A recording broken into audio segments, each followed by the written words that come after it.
Hi అండి, ఈరోజు కాకరకాయ పచ్చడి భలే టేస్ట్గా ఉంటుందండి. 4 కాకరకాయలు తీసుకొని ముక్కలు కట్ చేసుకోండి. లేతకాయలు అయితే గింజలు తీయనవసరం లేదు. మీరు రౌండ్గా కట్ చేసుకోవచ్చు, లేదు అంటే ముక్కలు కూడా కట్ చేసుకోవచ్చు. కుక్కర్లో వాటర్ పోసుకొని సాల్ట్ వేసుకొని ఇప్పుడు మనం ముక్కలు కట్ చేసుకున్నాం కదా అండి, అవి దాంట్లో వేసి ఒక విజిల్ రానివ్వండి. వడపోసుకుని పిండుకుని పక్కన పెట్టుకోండి. గ్రైండర్ కాదు, అప్పుడప్పుడు రోట్లో కూడా దంచితే భలే ఉంటుందండి.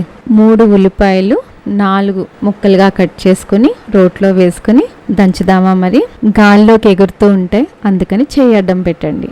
ఇప్పుడు దంచేసాం కదా, ఆ రోట్లోది ఒక బౌల్లో వేసుకోవాలి. పసుపు 1/2 స్పూన్, 4 స్పూన్లు టీ స్పూన్స్ కారం అయితే పడుతుందండి. 1.5 టీ స్పూన్ సాల్ట్ వేసుకుని కలుపుకోండి. నా డైలాగ్ ఏంటి, పక్కన పెట్టుకోండి. ఇప్పుడు బాండీ పెట్టుకొని స్టవ్ ఆన్ చేసుకొని 1.5 కప్పు పల్లీల ఆయిల్ వేసుకొని వేడెక్కిన తర్వాత మనం ఉడికించుకున్నాం కదండి కాకరకాయ, దాంట్లో వేసుకొని వేయించుకోండి. హైలో పెట్టుకుని వేయించుకొని పక్కన పెట్టుకోండి.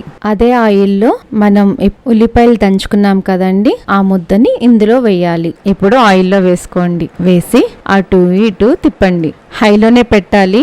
ఇప్పుడు మనకి ఆయిల్ పైకి తేలుతుంది కదా, అంటే బాగా వేగినట్టు అన్నమాట. 1.5 కప్పు బెల్లం వేసుకోవాలి. కరిగేంత వరకు తిప్పుకోవాలి. తర్వాత ఇప్పుడు మనం ఉడికించుకున్నాం కదండి కాకరకాయ, దాంట్లో వేసుకొని కలుపుకోండి. 5 నిమిషాలు ఉడికించుకోండి. మరీ దగ్గర పడితే తీగపాకం వస్తుంది. జ్యూసీగానే ఉండాలి. 6 months వరకు ఉంటుందండి. ఫ్రిడ్జ్లో పెట్టుకోవచ్చు. ఎప్పుడు కావాలంటే అప్పుడు వేడి వేడి అన్నంలో వేసుకుంటే చాలా రుచిగా ఉంటుంది. ఒకసారి మీరు కూడా ట్రై చేస్తారని అనుకుంటున్నాను. Thank you.